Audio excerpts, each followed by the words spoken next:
Hi ಎಲ್ಲೋ friends, ಎಲ್ಲರೂ ಹೇಗಿದ್ದೀರಾ? ಎಲ್ಲರೂ ಚೆನ್ನಾಗಿದ್ದೀರಾ ಅಂತ ಅಂದ್ಕೊಂಡಿದ್ದೀನಿ. ನಾನು ಕೂಡ ಚೆನ್ನಾಗಿದ್ದೀನಿ. ಹೊರಗಡೆ ತುಂಬ ಮಳೆ ಬರ್ತಾಯಿತ್ತು, ಹಾಗಾಗಿ ಇಲ್ಲಿ ಮಗಳು ಕೂಡ ಬೇಗನೆ ಎದ್ದಿದ್ಲು. ಇವತ್ತು ಮಲಕ್ಕೊಂಡೇ ಇರಲಿಲ್ಲ, ನನ್ನ ಜೊತೆಗೇ ಎದ್ದಿದ್ಲು. ಅವಳನ್ನು ವಾಕರಿಗೆ ಬಿಟ್ಟು ನಾನು ಟಿಫನ್ ಮಾಡೋಣ ಅಂತ ರೆಡಿ ಮಾಡ್ಕೊಳ್ತಾ ಇದ್ದೀನಿ. ಅಷ್ಟರಲ್ಲಿ ನಮ್ಮನೆಯವ್ರಿಗೂ ಕೂಡ ಡ್ಯೂಟಿ ಮಾರ್ನಿಂಗ್ ಕಾಲ್ ಇರಲಿಲ್ಲ ಅಂತ ಹೇಳ್ಬಿಟ್ಟು ಪಿ ಟಿ ಮಾಡಿಸ್ಲಿಲ್ಲ ಅಂತ ಅವರು ಬೇಗನೆ ಬಂದಿದ್ದರು. ಇವಳನ್ನು ನೋಡ್ಕೊಳ್ತೀನಿ, ನೀನು ಟಿಫನ್ ಮಾಡೋಗು ಅಂತ ಹೇಳಿದ್ರು. ನಾನು ಹಾಗೆ ಅವ್ರ ಜೊತೆ ಮಾತಾಡ್ಕೊಳ್ತಾ ಇಲ್ಲಿ ತರಕಾರಿನ ಕಟ್ ಮಾಡ್ಕೊಳ್ತಾ ಇದ್ದೆ. ಇವಳು ನೋಡ್ತಾ ಇರ್ಬೋದು, ಎಲ್ಲ ವಸ್ತುಗಳನ್ನು ಕಿತ್ತಾಕ್ತಾನೆ ಇರ್ತಾಳೆ. ಮಕ್ಕಳು ಹಾಗೇನೆ ಅಲ್ವಾ, ಎಲ್ಲ ಏನು ಸಿಗುತ್ತೋ ಅದನ್ನೆಲ್ಲನೂ ಕೂಡ ಕಿತ್ತಾಕೋದು. ಹಾಗೆ ನನ್ನ ಎಲ್ಲ ಕೆಲಸ ಅವ್ರನ್ನೆಲ್ಲ ಸ್ಕೂಲಿಗೆ ಕಳಿಸ್ಬಿಟ್ಟು ಮಗನ ರೆಡಿ ಮಾಡಿ ಅವ್ನ ಲಂಚ್ ಬಾಕ್ಸು ಟಿಫನ್ನು ಎಲ್ಲ ರೆಡಿ ಮಾಡಿ ಇವಳನ್ನು ಕೂಡ ಸ್ನಾನ ಮಾಡಿಸಿ ಮಲಗಿಸಿ ಎಲ್ಲನೂ ಕೂಡ ಒಂದು ಕಡೆಯಿಂದ ಕ್ಲೀನ್ ಮಾಡ್ತಾ ಬಂದರೆ ಮತ್ತೆ ಮಧ್ಯಾಹ್ನ ಅದೇ ಇದು ಸ್ಟಾರ್ಟ್ ಆಗುತ್ತೆ. ಎಲ್ಲ ವಸ್ತುಗಳನ್ನು ಕಿತ್ತಾಕೋದು, ಏನೇನು ಕೈ ಸಿಗುತ್ತೋ ಎಲ್ಲನೂ ಕೂಡ ಕಿತ್ತಾಕೋದು.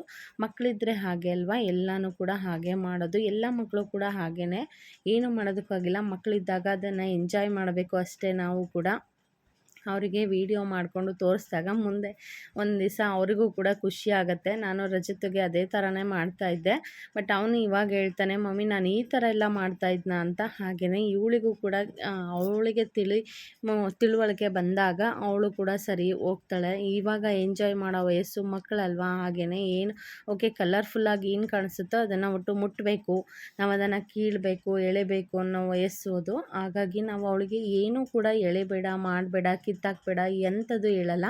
ಅವಳ ಪಾಡಿಗಳನ್ನ ಆಟ ಆಡಲಿಕ್ಕೆ ಬಿಡ್ತೀವಿ. ಆದರೆ ಬಾಯಲ್ಲಿ ಏನಾದರೂ ಇಟ್ಕೊಡ್ತಾಳೆ ಅಂತ ಸ್ವಲ್ಪ ನೋಡ್ತಾನೆ ಇರ್ತೀವಿ. ಅವಳಿಗೆ ಅಂದರೆ ತುಂಬ ಬಾಯಲ್ಲಿ ಇಟ್ಕೊಳ್ಳೋದು ಜಾಸ್ತಿ ಅವಳು. ಹಾಗಾಗಿ ನಾನಿಲ್ಲಿ ದೋಸೆ ಮಾಡೋಣ ಅಂಥೇಳಿ ತಯಾರು ಮಾಡ್ಕೊಂಡಿದ್ದೀನಿ.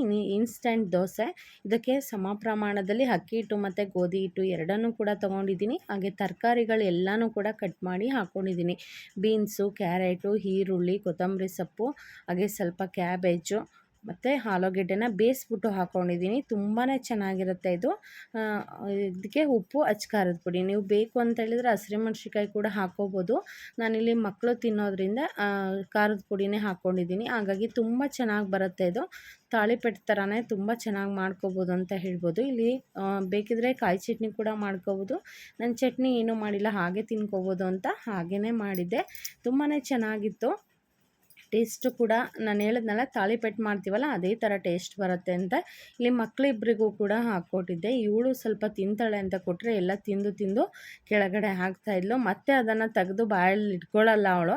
ಒಂದು ಸಲ ಉಗಿಳಿದ್ಮೇಲೆ ಮುಗೀತು. ಮತ್ತು ಅವ್ನು ಕೊಟ್ಟಾಗೆ ತಿನ್ನೋದು ಉಗುಳೋದು ಮಾಡ್ತಾಯಿದ್ಲು.